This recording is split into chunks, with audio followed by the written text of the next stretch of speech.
শুনতে কদিন আগেও আমরা বিভিন্ন জেলার লোকেদের নিয়ে এসেছি রিলিজ করে। বাংলা ভাষায় কথা বললে বাংলাদেশি বলে বিভিন্ন রাজ্যে আটকে দেওয়া হচ্ছে বিজেপি স্টেটগুলোতে। আমার কথা হচ্ছে, বাংলা ভাষায় কথা বলা কি অপরাধ? বাংলাদেশ বাংলা ভাষায় কথা বলে, বাংলাদেশি আলাদা। আর ইন্ডিয়ান যারা, ইন্ডিয়ানদের সমস্ত আইডেন্টিটি থাকা সত্ত্বেও, সব দেখানো সত্ত্বেও, পরিযায়ী শ্রমিক আমার রাজ্যেও 1.5 কোটি আছে। সব রাজ্যের লোক আমার রাজ্যে কাজ করে, তাদের তো আমরা কখনো অসম্মান করি না। কিন্তু আমাদের বাংলা ভাষায় কথা বলা কি অপরাধ? বাংলা ভাষায় কথা বললেই বাংলাদেশি বলে দেওয়া, তকমা দিয়ে তাকে আটকে দেওয়া হচ্ছে।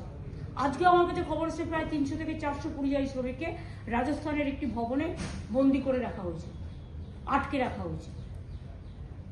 সেম জিনিস আরো অনেক রাজ্যে হয়েছে, যেখান থেকে আমরা অলরেডি তাকে নিয়ে এসেছি। এটা খুব দুর্ভাগ্যজনক ব্যাপার। তো আমি যদি গুজরাটে যাই, আমি গুজরাটি ভাষায় কথা বলি। আমি যদি রাজস্থানে যাই, আমি হিন্দি ভাষায় কথা বলি, যেটা জানি। আমি যদি বিহারে যাই, আমি হিন্দি ভাষায় কথা বলি, আমার তো কোনো আপত্তি নেই। বাংলা ভাষায় যারা কথা বলে তারা কি অপরাধটা করেছে এই বিজেপি সরকারের কাছে, সরকারগুলোর কাছে, যে তাদের সবাইকে বাংলাদেশি আখ্যা দিয়ে বন্দি করে রাখা হচ্ছে, তাদের বাংলাদেশে পুশ করে দেওয়া হচ্ছে, তাদের উপর অত্যাচার হচ্ছে। আরে বাংলাদেশি ভাষা আলাদা। বাংলাদেশি যারা 71 মার্চ পর্যন্ত ভারতবর্ষে এসছেন, তারা বৈধ ইন্ডিয়ান নাগরিক।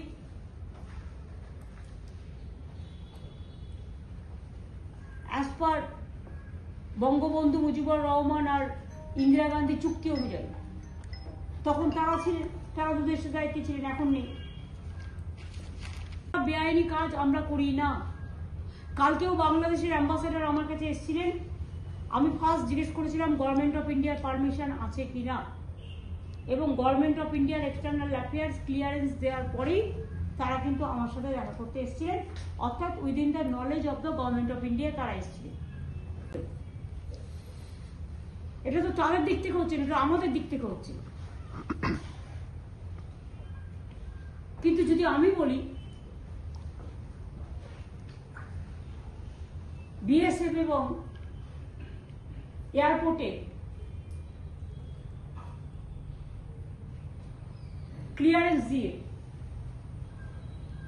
কতজনকে ছেড়ে রাখা হয়েছে এখানে,